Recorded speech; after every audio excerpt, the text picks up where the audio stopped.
Obìnrin ti ṣeun rere o, obìnrin ti ṣeun rere. Àwọn obìnrin ti ṣeun rere o, nílẹ̀ yìí obìnrin ti ṣeun rere. Ẹ wo Sẹ́nitọ̀ Adébúlé ìdíyà lọ́rẹ̀, obìnrin ti ṣeun rere.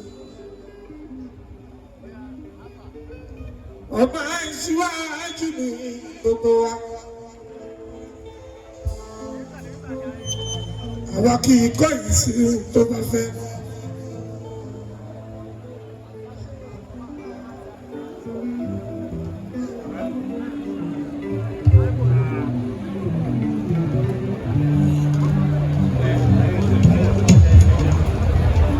Ọba Ìṣíwájú ni gbogbo wa. Àwa kì í kọ̀yìn sí tó bá fẹ́. Àkànbí méjì wọn lọ́pọ́n lórí. A kì í ṣe kọ̀yìn sí tó bá fẹ́.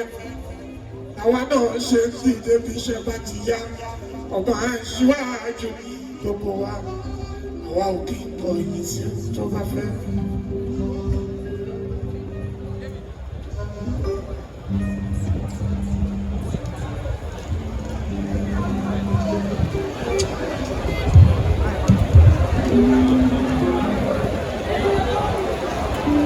Sọ́lídà ẹ kí n sọ́lídà mi ní constituency ẹ ìyá àwọn lídà ẹ tani lídà ẹ sọ́lídà ẹ kí n sọ́lídà mi ọmọ lídà mi.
ẹgbẹ́.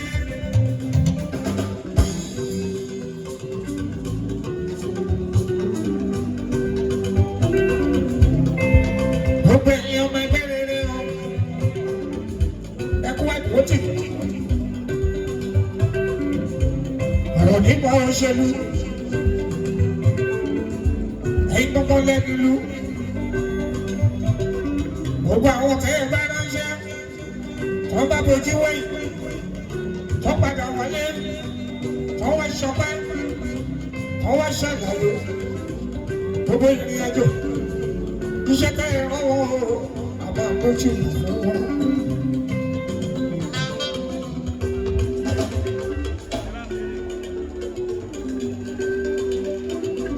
Ọ̀tọ̀ ni ká ẹ̀rọ ènìyàn iṣẹ́.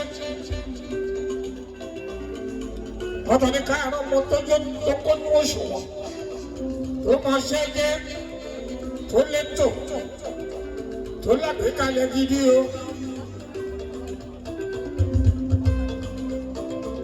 Gẹ́gẹ́ bí ìlànà ẹgbẹ́ progressive. Ìyẹn la fi ń jó lórí lójoojúmọ́. La fi máa ń bá mú la ń bá yọ o. Torí aráàlú. Ìlú lọ́wọ́ wá ń ṣe. Adẹ̀ láti fàbọ̀ fúnlé lóòrèkóòrè ní ìgbàkígbà. Ìpín tí ń rè ẹ̀yin abiyamọ gidi o. Torí pé ibi ẹ̀ ayẹ́dẹ́múlé ó kọjú oṣù lẹ́ṣẹ̀ ránṣẹ́ ló ṣe padà wá sílé.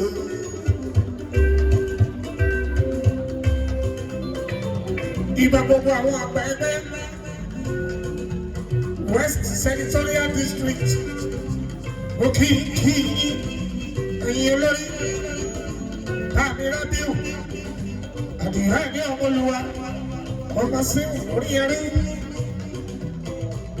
ẹrú bá kú ṣe làárọ̀ ní bàbá mi mo kí ẹ̀yin ní lídà nínú ẹgbẹ́ wa.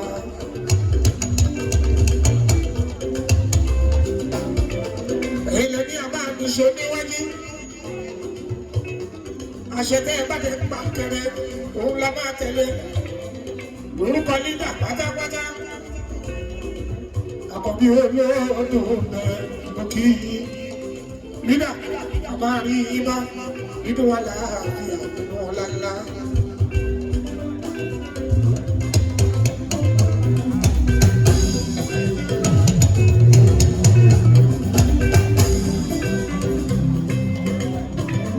Ṣìfọ́ládélé ọwájú ọmọlé o, bàbá mi àgbà ló tọrọ náà,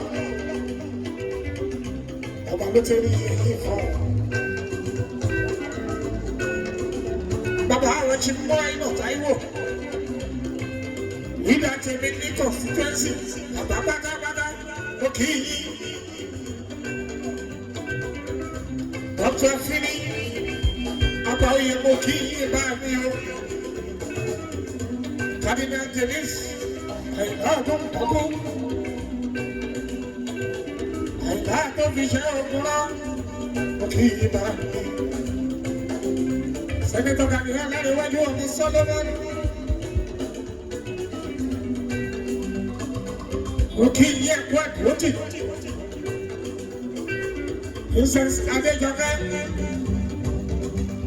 Ọmọ bá pàtàkì olólógbé. Ayáde Fùrúrè. Ọmọ lídà Àlàbá. West Senatorial District. Ẹ̀dínlẹ́mú. Her Excellency. Adébísí mi sọ̀rọ̀ àjàsọ́sọ́ ọmọ ìdèwú onílẹ̀ wálé èkó agara onílẹ̀ wálé òkè Adébísí. Mo wá kí lídà Ìṣọ̀lá Musiliu mi Ọlátúndé ọmọ bá ní kòrò. Distinguished Senator, òkú iṣẹ́ takuntakun o, òkú iṣẹ́ ribiribi.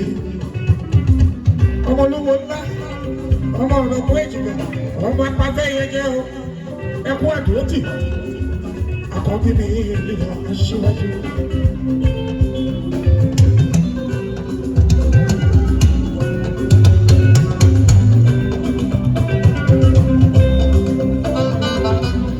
Mo kí alájà obìnrin rere o, òjìdá Afọláṣadé, Àjọkẹ́ Adé, ọba níṣẹ́ olódòdó o, mo kí ẹ ìyá mi dáadáa.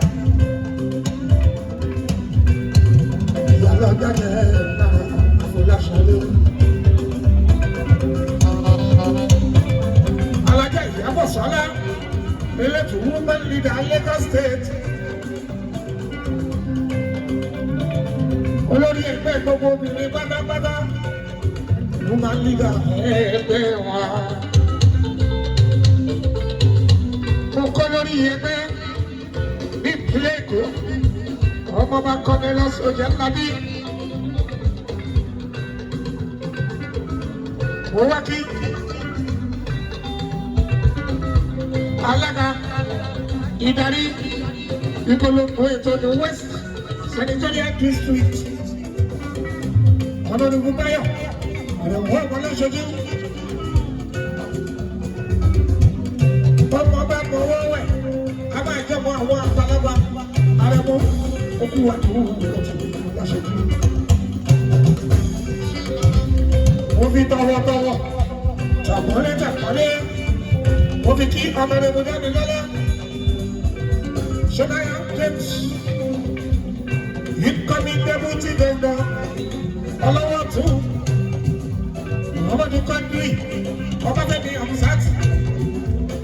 Ọba kí ẹ Dámilọ́lá, ẹ̀yin obìnrin rere ẹ kú wa tó ti Dámilọ́lá. Honorable Bọ́lájí Káyọ̀dé bíbí rẹ̀ o, tí o ṣe ń fọwọ́ rà. Honorable Ẹ̀jẹ̀lára Sàkì, mo kí Dr. Ọ̀dẹ́jáde, mo kẹ́ ní ọlọ́mọjọ́ kò ń gbà, àgbàlẹ́bẹ́ akọ̀wé ẹgbẹ́ wa. Honorable Dr. Jubril, Honorable Maruf Akínbẹ́rù, Abdul Fattah, ẹkú ẹ̀dùnọ́tì, Honorable Abubakar, ọmọkùnrin ní gbogbo ẹ̀yin lídà pátápátá, gbogbo ẹni kíkí tọ́ sí, gbogbo ẹni àpọ̀lé tọ́ sí, kí wá ní ọ̀tún òkè ilé. Lórúkọ Her Excellency, former deputy governor Lagos State, tó padà wá di senator West Senatorial District. Ibi ẹ̀ lọ́wọ́ bọ̀, ó wá ti ṣe pé ó tún múra ìpadà ìrìn àjò ẹlẹ́ẹ̀kejì. Ó di dandan ká gbárùkù tì, torí pàbí ọmọ dáadáa ní o, àbí ọmọ dáadáa ní. Ó jẹ́ ṣe tààrọ̀ ẹ̀ là ṣe ń bà lọ.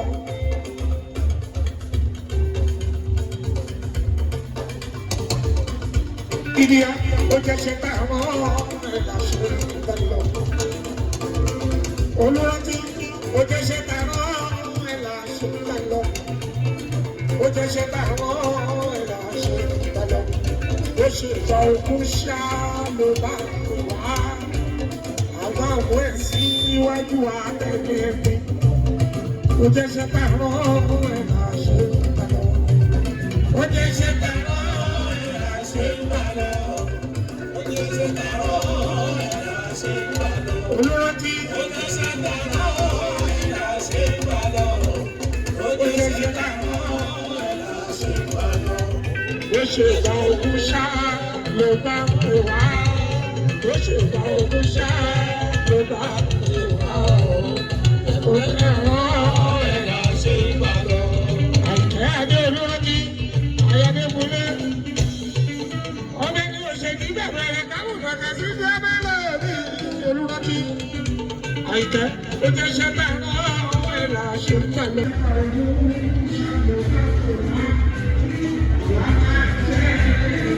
Thank you.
Ọ̀tọ̀ ni jẹkújẹ o, ọ̀tọ̀ làbẹ̀ tẹ́lẹ̀, ẹ̀gbọ́n ti ju ti ètè bọ́, ìdíyà òkú ojú òṣùwọ̀n. Ẹ bá fi lu kí ìdíyà òwúrọ̀ tí ó kájú ẹ̀, àyíká ó kájú ẹ̀. Báwo kájú ìlú